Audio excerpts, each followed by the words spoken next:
So today we're going to talk about narcolepsy.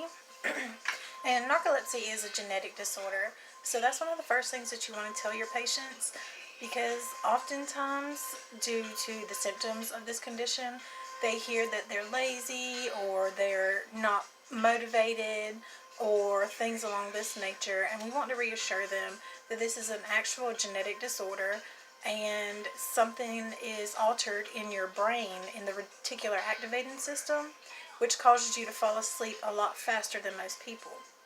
So we want to reassure our patients and let them know that there's nothing wrong with them, that they're not lazy or anything like they might have heard, but they have an actual medical condition that causes this.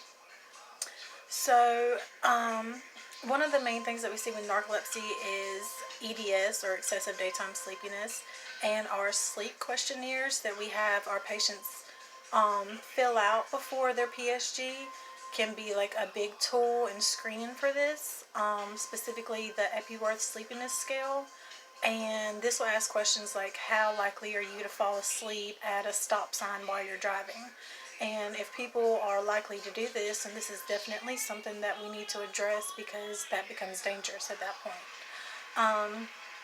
So there's something called a narcolepsy tetrad, and this is something that we look for, and it's four symptoms that people with narcolepsy often have, and it's something that we screen for to know sort of if they are diagnosed with narcolepsy, what they're suffering from. The first one would be, like I mentioned, excessive daytime sleepiness. Another is something called cataplexy, which just causes the muscles in the body to completely relax and you sort of just faint. But you're not asleep. You just sort of, you don't have control of your body, but you're awake the whole time, and this can last, a few minutes.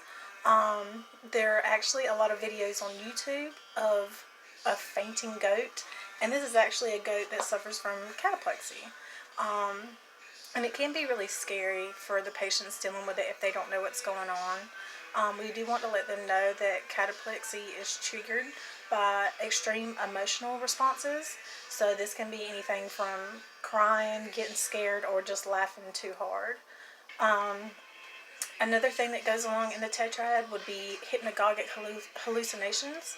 And what this is just when you're going to sleep or waking up, sometimes it's like your dreams get mixed with reality and you sort of see and hallucinate before you're falling asleep. And that can also be really scary for people suffering from narcolepsy.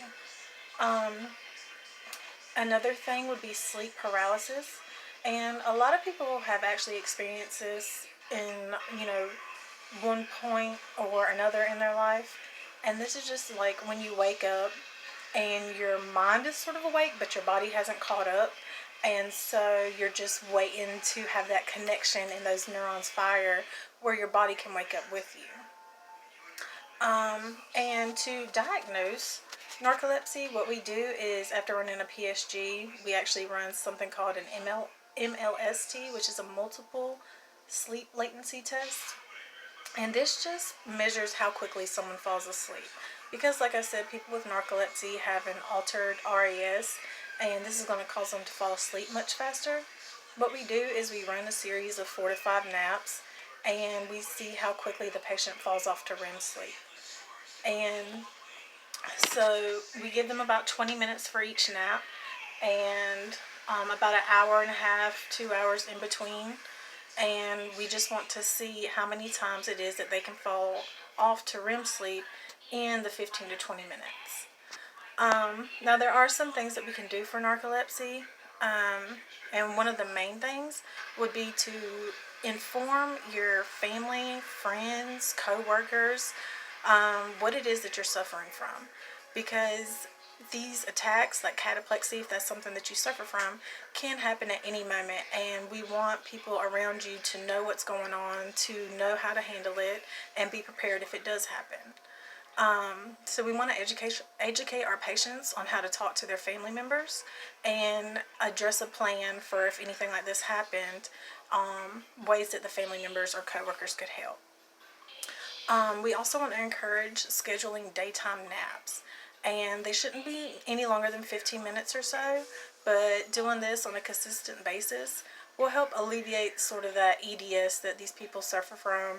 And instead of having like a narcoleptic attack, they could schedule these naps, and that will, hold them off until they are able to get home and get some sleep.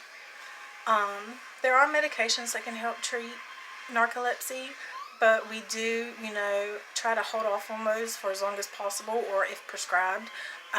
You are given the prescription, but you don't want to become dependent on them, so we try to hold off on that for as long as possible. But oftentimes things like stimulants are prescribed, and that's in order to help keep the patient suffering from narcolepsy awake and alert during the day when they need to be, like when they're at work or school or driving.